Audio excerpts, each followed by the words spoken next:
Perkenalkan, nama saya Krisala Kelola. Saya akan menjelaskan sedikit tentang tugas yang diberikan dalam mata pelajaran interaksi manusia dan komputer. Yang pertama, definisi usability. Derajat kemampuan sebuah perangkat lunak untuk membantu penggunanya menyelesaikan sebuah tugas. Tingkat produk dapat digunakan yang ditetapkan oleh user untuk mencapai tujuan secara efektif dan tingkat kepuasan dalam menggunakannya. Selanjutnya, prinsip-prinsip usability menurut Joanna 2010. Ada beberapa diantaranya, yaitu mengorganisasikan tampilan, menyediakan tugas-tugas yang dikerjakan lebih sederhana, komunikatif, sederhana dalam hal bahasa pengguna, serta menyediakan scores yang baik dan berlaku untuk prosedur yang panjang. Yang ketiga, menjaga semua opsi. Yang keempat, menjaga pengguna mengetahui aksi atau impress prestasi sesuai perubahan kondisi. Yang kelima, menjadi fleksibel dan toleran. Yang keenam, mengurangi kebutuhan pengguna untuk memikirkan kembali dan mengingat dengan menggunakan kembali komponen internal atau eksternal. Yang ketiga, penentu keberhasilan sistem. Yang pertama, berguna. Sistem yang berfungsi seperti yang diinginkan oleh penggunanya. Yang kedua, dapat digunakan. Sistem yang mudah dioperasikan. Yang ketiga, digunakan. Sistem yang memotivasi penggunanya untuk menggunakannya, menarik, menyenangkan, dan hal-hal lain. Yang keempat, ada beberapa komponen penentu gaya guna. Yang pertama, efisien, memorability, kesalahan atau keamanan, kepuasan, reliability. Komponen kualitas. 5 buah komponen kemampuan untuk dipelajari adalah merujuk kepada kualitas sistem, apakah mudah untuk dipelajari dan digunakan. Sudah menjadi rahasia umum bahwa pengguna tidak suka menghabiskan banyak waktu untuk mempelajari cara sistem bekerja. Mereka ingin dengan cepat menggunakan sistem tersebut dengan merasa berkompeten untuk melakukan pekerjaan tanpa kesulitan. Yang kedua, efisiensi. Menunjuk kepada cara yang dapat dilakukan sistem untuk mendukung pengguna dalam melakukan pekerjaannya. Contohnya pada sistem mesin penjawab otomatis dengan sistem surat suara. Yang ketiga, mudah diingat. Menunjuk kepada kemampuan mudah diingat lagi alurnya setelah tidak digunakan lagi dalam jangka waktu tertentu. Yang keempat, keamanan dan kesalahan. Melibatkan perlindungan kepada pengguna terhadap kondisi dan situasi yang tidak diinginkan dan berbahaya.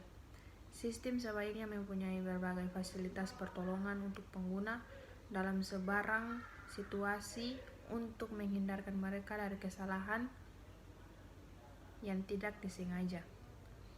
Untuk membuat sistem berbasis komputer yang aman dari beberapa hal yang ditakutkan pengguna, antara lain perlunya yang pertama, menghindarkan dari kesalahan yang serius, tidak meletakkan button atau keluar atau hapus berdekatan dengan button simpan.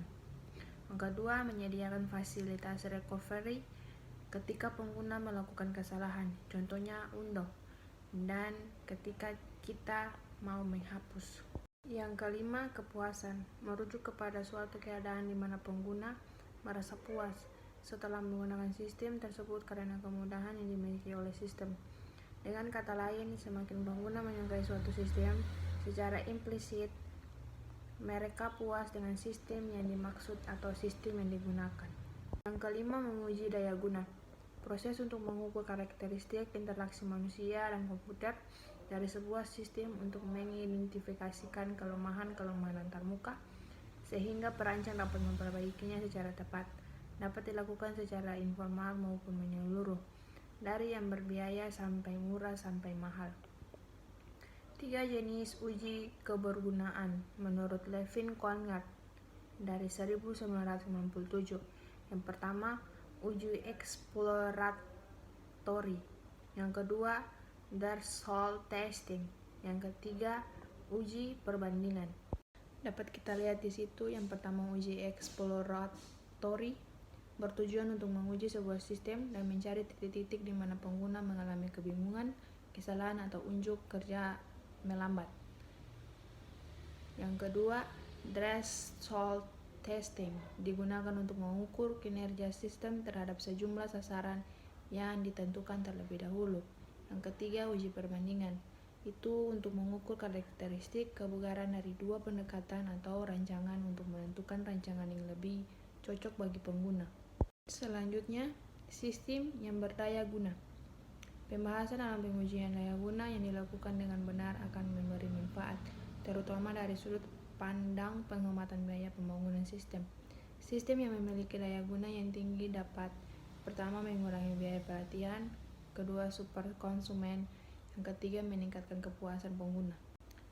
Yang keenam, daya guna heuristik.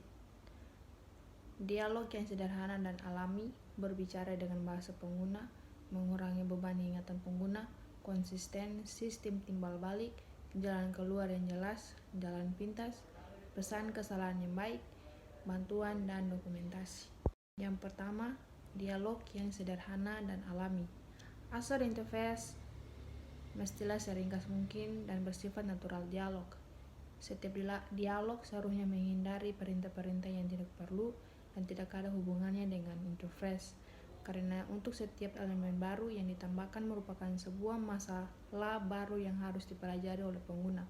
Pendekatan yang harus digunakan adalah dengan hanya menampilkan perintah yang diperlukan. Pengguna warna sering. Kedua, berbicara dengan bahasa pengguna.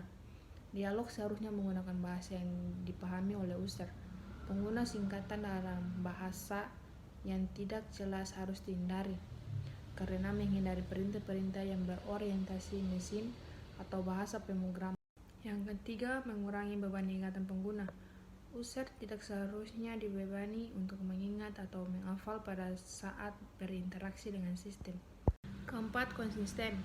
User interface yang dikonsisten terlihat dalam menampilkan suatu interface yang menghindarkan user dari kesalahan saat menggunakan suatu perintah atau fungsi untuk pertama kali. Kelima, sistem timbal balik.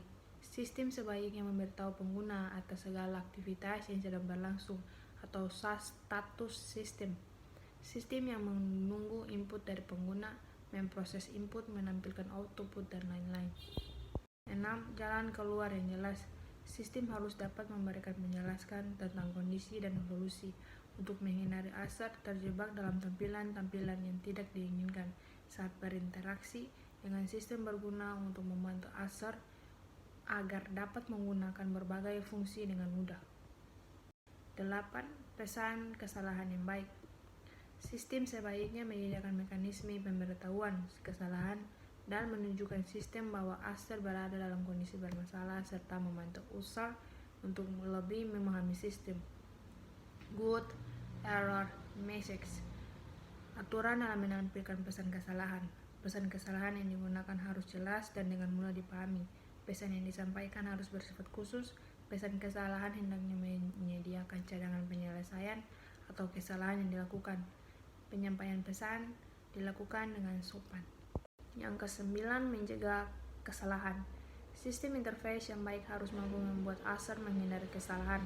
Yang terakhir, bantuan dan dokumentasi merupakan kegunaan yang diberikan dalam kebanyakan sistem, menjelaskan cara menggunakan sistem, ciri-ciri khusus sistem, dan mengizinkan user untuk mengendalikan sistem dengan lebih baik. Itu penjelasan singkat dari saya. Sekian dan terima kasih.